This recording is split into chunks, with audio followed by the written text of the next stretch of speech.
So guys, today got a video here basically going over my thoughts about episode 1 and answering the question of is an episode better than a season or is a season better than an episode, basically going over all of that. But before we get into all those details, as usual, if you do go on to enjoy this video, if you could leave a like and subscribe to the channel, I would very much appreciate it. And with that being said, let's just jump into today's video. So first off, the question, is an episode better than a season? Is a season better than an episode?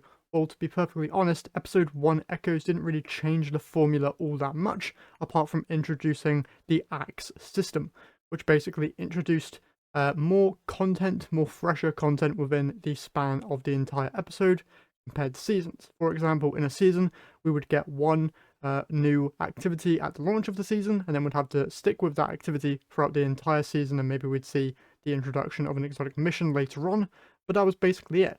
At least with the acts, you were getting, we got a brand new free-player match-made activity at the beginning in Act 1, then in Act 2 we got 3 brand new battlegrounds, which were cool, and in Act 3 we got an entire exotic mission as well. Having those different bits of content come in within each of the acts helped, in my opinion anyway, to make the episode feel like there was more content within it. With past seasons, it's felt pretty stale doing the same thing over week after week. At least having these different activities throughout the entire episode helped with that feeling of not having to do the same thing over and over. But that being said, that hasn't changed in terms of story content and how that's portrayed. You're still having to go and talk to a vendor, then go do a thing, and then talk to the vendor again.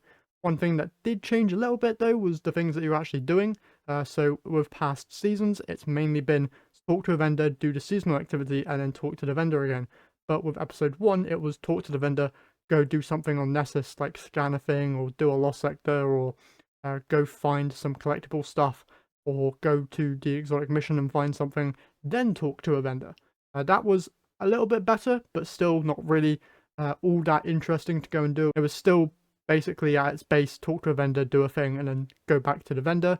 One thing that helped a lot though was the introduction of more cutscenes and basically a more interesting story in the way that it is presented to us in game. With past seasons, it's been a very interesting start and a very interesting end with cutscenes and interesting story beats going on, but the in-between parts have been really bland.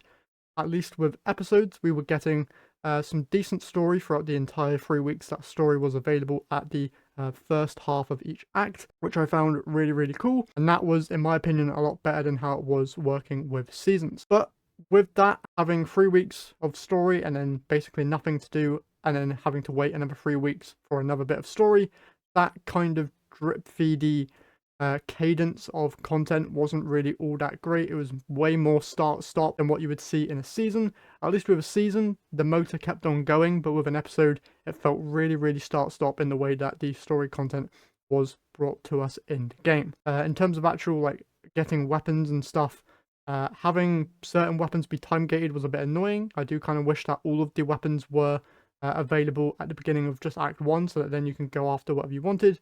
But I can understand why they did it, because if you had all the weapons already from the episode that you wanted, there would be no real reason to come back to the other acts.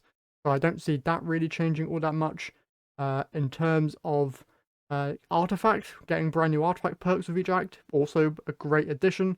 Very much looking forward to that being a main thing that happens with the other 2 episodes. And just having more stuff to do, I feel, inside of the episodes was a lot better compared to seasons. Once again, the repetitiveness of seasons had really hit hard because nothing has really changed at all. And this was a little glimpse of some change. Not as much as probably people thought there would be, but more changes seem to be coming with episode 2 and 3, because obviously inside of those episodes, the story content at least isn't going to be drip-fed to us 3 weeks within an act. It's instead going to be available at the start of each act, all of it, so you can blitz through it all in one day if you want to, or take it as you want to, play it in whatever speed or rate that you want to, which I think is a great change.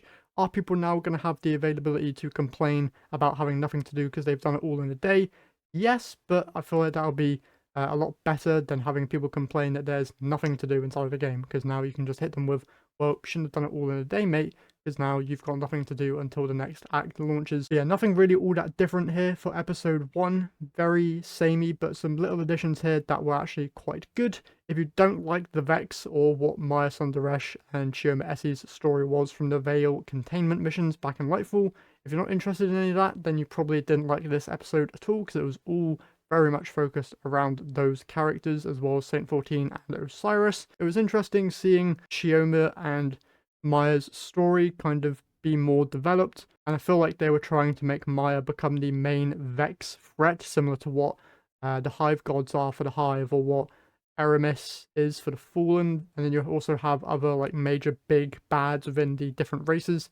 The Vex haven't really had that ever, but seeing Maya kind of take that role for the Vex at least has me more interested for what other Vex stories could be happening down the line. Yeah, that's basically all of my mess of thoughts for this episode. I quite enjoyed it, and if you want to play it for yourself, all of it's now available to be played with no time gates, so go ahead and enjoy that at your own leisure. And yeah, that's basically it for today's video. If you've enjoyed, as always, be sure to leave a like and subscribe. But that's it from me here today, so I'll catch you guys in the next one.